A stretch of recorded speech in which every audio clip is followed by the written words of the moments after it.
Good morning. Good morning, Jenny. I see comments already. I am Tina Swithin, author of Divorcing a Narcissist and founder of One Mom's Battle. I'm not an attorney. I cannot give anyone legal advice, but I really enjoy coming together with this community to talk about all things narcissist and family court. So welcome to Coffee with Tina. Couple of things. I know that we are doing a flash sale this weekend for back to school. So if you are interested in any of the online courses, you can go over to the Instagram page for One Mom's Battle to get the code. I think it's 30% off until Monday. So you can get that over there. So many big things happening, everyone. Yay, Gigi got her certification in the mail. We just mailed out all of the certifications for the High Conflict Divorce Coach program, and it's just so neat to get to know these people at a more personal level and see their faces every week. And so thanks for letting me know, Gigi. And good morning, Autumn.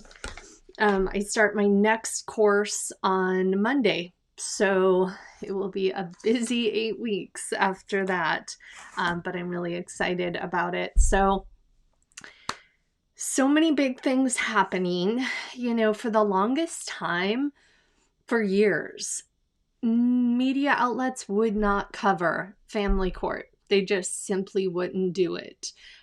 We'd see it here and there if it was a celebrity case or if tragedy had unfolded and a child had been murdered. And then, it's almost like they hold a press conference. Everybody goes on with their lives, except obviously the family who has been affected by this family court failure.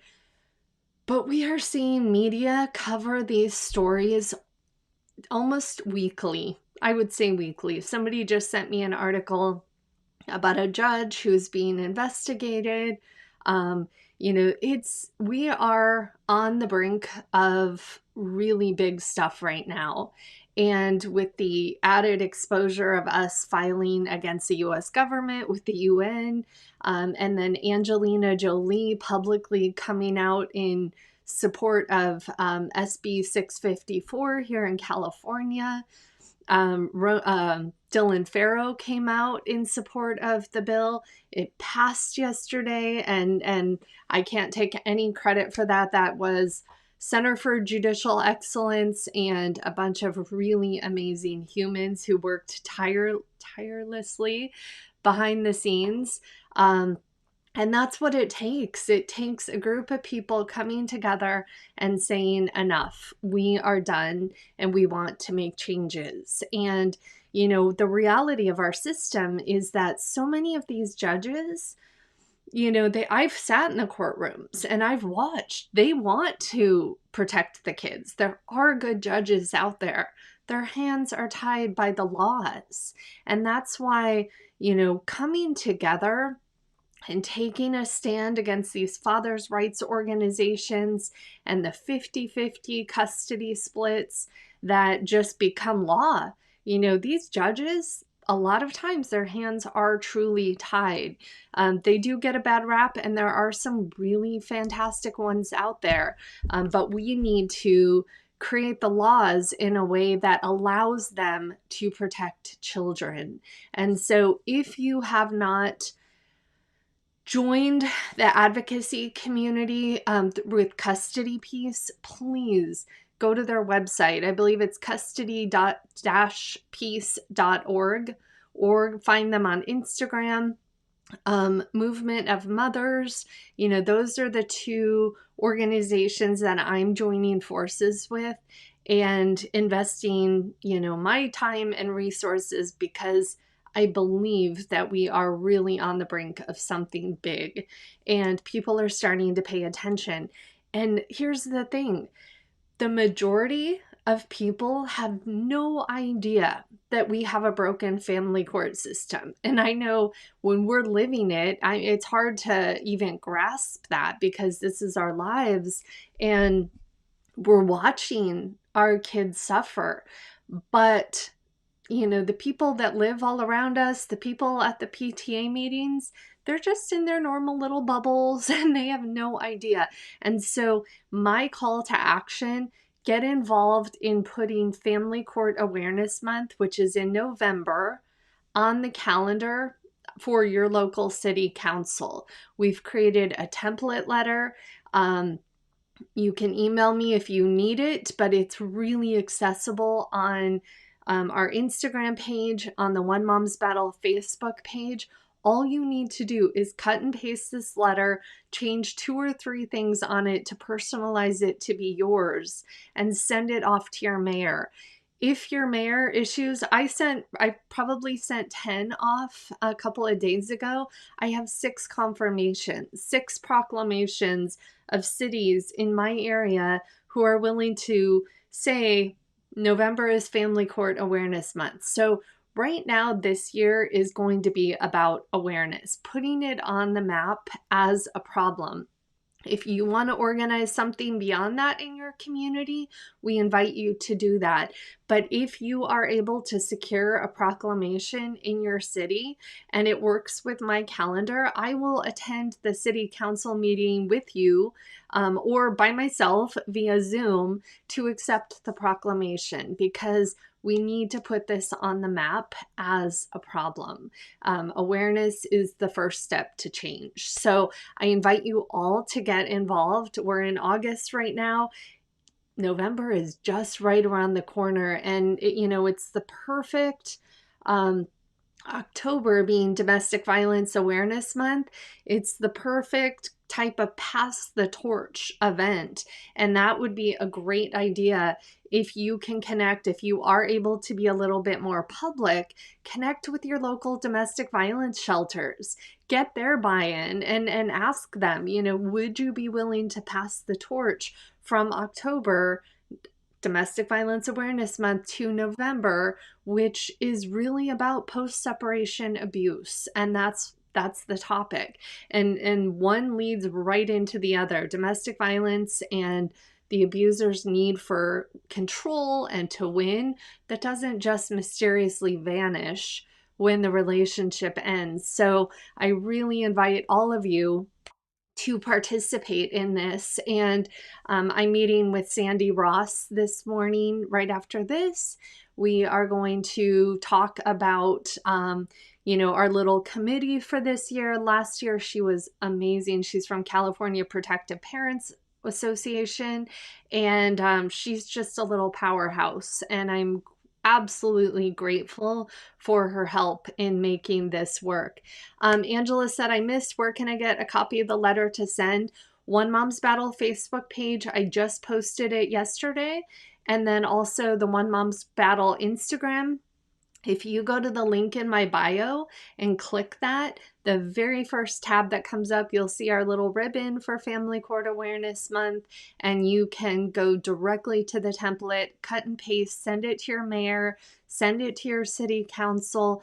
Let's let them all know that we have a problem, and we want to claim November to raise awareness of this problem. We're also going to work on a press release. So once you do get your city council to buy in and issue a proclamation, we'll send you a press release that you can send to your local media. This is very much my heart project, and I want you to be able to put it on the map in your community. So that is that. Let's jump into the questions. Friday mornings are going to be a little shorter for me now because I have to jump in the car immediately after and get my daughters off to high school. They're both in high school this year, which is just mind blown. I don't know how this happened, but they're amazing and I'm grateful. So, number 1, how did you learn to represent yourself? I don't know where to start. There's a lot of jargon. So I get this question a lot, and it's usually, somebody's been in it for a while, they can no longer keep up with the attorney fees, or if you're like me, you didn't have a choice. I remember standing in my bedroom at my women's shelter and literally having my laptop crooked in the window, and I was typing in the window because it was the only way I could access a neighbor's internet to fill out my forms online. Crazy time. I can smile about it now, but I'll tell you, I sat there and stood there and did that through tears as my little girl slept in the bed right next to me. And I don't wish it on anyone, but if you find yourself in the position where you do need to represent yourself, whether it's a decision or out of necessity, it's, I will say, looking back, while it felt so daunting at the time, and I was not qualified to do what I was forced to do, I am so incredibly grateful that it played out the way it did, because I can look back and say, there's not an attorney in this world that could have been the voice that my daughters needed and, authentically spoke my truth and been my voice. And so in hindsight, I'm actually grateful that I was forced to do that. I did not feel grateful at the time.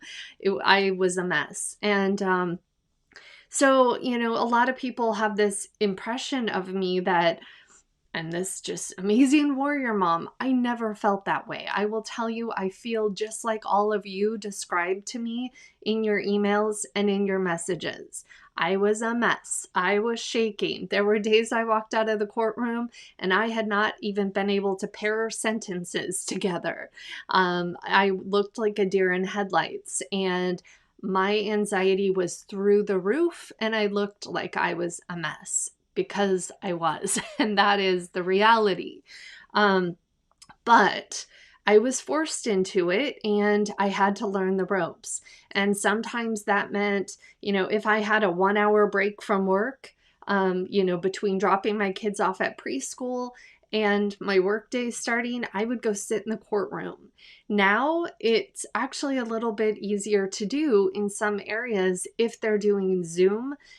You can simply, most of the time, just go onto your local courthouse website and they will have online links to watch court cases. You have to do a little research to find out, which are the family court judges, what time their calendars start, if they are doing hearings, trials.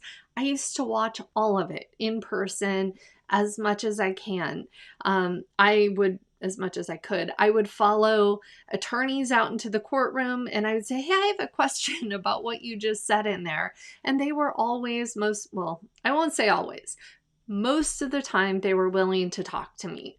And as they got to, I live in a pretty small town. When I would present my case in court, I feel like I gained a certain amount of respect from some of the attorneys, and they would follow me out on a break and say, hey, next time you might want to cite this or look into this case law. If I watched a court case that was very similar to my own, maybe the other person was an alcoholic, was putting the kids in danger, I would take notes on that case. I would write down their case number, their names. I would go out to the computer in the court hallway and I would pull up their case and I would read it from start to finish, every single filing that had been done. I started learning the players in the system, who all the minors' counsels were, all of those things. I became an expert in my local courthouse. I knew what annoyed my judge, what didn't annoy my judge, what the judge would lean in for a little bit more. I learned the importance of compartmentalizing my emotions, and that presentation was critical because I would watch other cases through that lens. Like if I were a neutral third party, if I were a judge or an attorney, how would I perceive both of these people that I don't know? And I learned it gave me so much insight because I was able, first of all, I do have some compassion for people who work in the family court system. I couldn't sit there all day and listen to people ping pong back and forth. You see the worst side of humanity. It's hard to gauge who's lying, who's telling the truth. And so I started to see things through the perspective of the court. And yeah, there are some really bad players out there. And I learned who to stay away from and who to avoid. So, really getting yourself entrenched in your local system and educating yourself. If that's going to the library of your court, the law library, getting on a first name basis with the librarian. We had somebody called a family court facilitator, and she was there for people in pro se or in pro per. And so I would do the walk-ins, I would schedule appointments with her.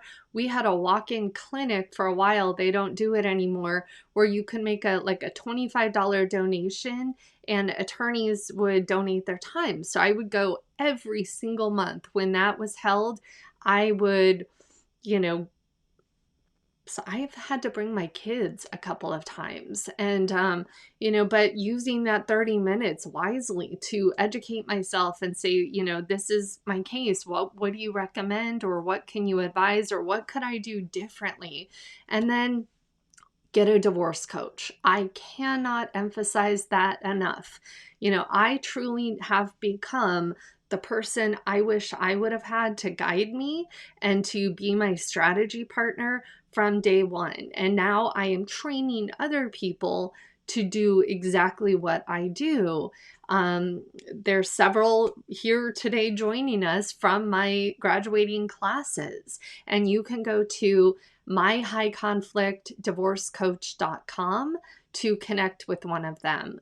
And I highly recommend it. They can, when you are in the thick of it, it's really difficult to separate your emotions and get into that strategy mindset. And that is what they can help you with. They can help you look at your communication through the lens of a neutral third party and say, I don't know if I would say this next time, and help you really get to the point where you're thinking strategically, because we have to remember, to the other side, this is a game and it's a feed supply for them, and strategy mindset could make or break your case. So get to that point. Also, join our state chapters of One Mom's Battle for support to get to learn your local system. And you can go to ombchapters.com to connect with your local chapter. We have them all over the United States. We have a Canadian version. We have one in the UK. We started one in Ireland. I believe we have one in Switzerland. So really, really get connected to others in your area, because you will learn so much. So that is that. Number 2, what have been the key things to help your children through the chaos?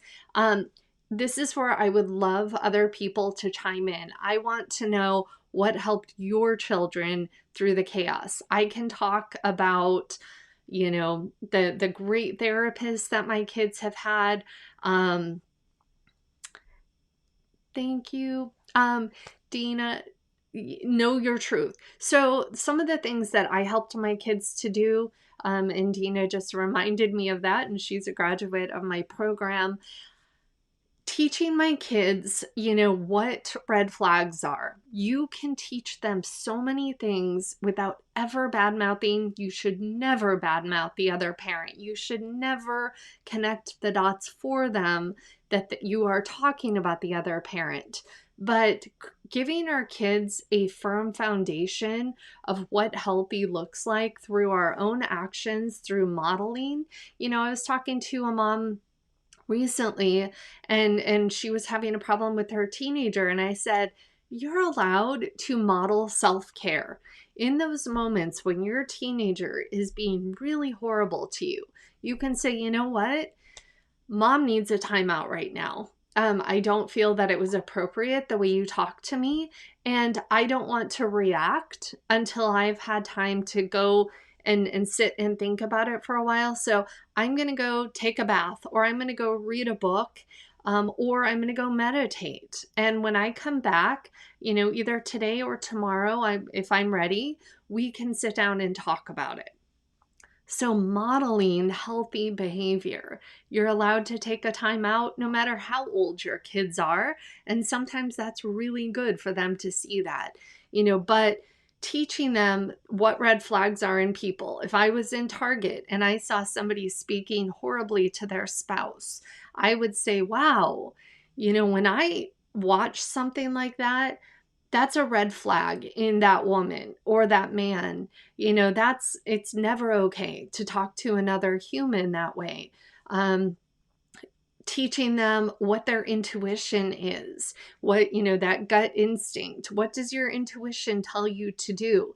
Getting them to a place of tapping into that inner voice, teaching them meditation. When my little girl was struggling with anxiety, I would say, it looks to me like maybe you need to go take 5 minutes and meditate. And we would get it set up on her laptop and teach her those things. And really getting them to the point where they're listening to that inner voice. And what are boundaries? Boundaries are mental, they're emotional, they're physical. We have so many different boundaries, and really, bringing those into everyday topics and everyday conversations. Like when you said that to me, that crossed a boundary for me because I don't allow people to talk to me that way.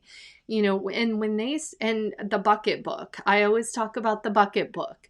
Have you filled a bucket today? So when your kids are, really young, instilling that in them. It's written by Carol McLeod, and the whole concept is everyone has a bucket. There are people in life who take from our bucket. They're called bucket dippers. They lie, they're mean, they steal, they are, angry people. And then there are people who fill our buckets with happiness and gratitude and love, and those are bucket fillers. And I would call out the behavior. When you said that to your sister, were you being a bucket dipper or a bucket filler? And instilling that type of verbiage in them at a young age, and then it can grow with time. And if you have the opportunity to get your kids in therapy, do it. We had a couple of not great therapists along the way, but the ones that we did have that were fantastic, I really give them a lot of credit for where my kids are today. Last question. Yay, Gigi. Last question. Can a private investigator help to prove unfitness of the other parent, or is it a waste of money? This is another topic that comes up a lot. It depends. If you have somebody who only drinks at home and all of their bad behavior is behind closed doors, there's not a lot a private investigator can do. If you have somebody that is driving 90 miles per hour with your kids down the highways in Michigan or wherever you are, a private investigator can help you document those things. If you know that your ex is drinking at restaurants with your kids and the court order says that they can't do that, a private investigator can be absolutely fantastic.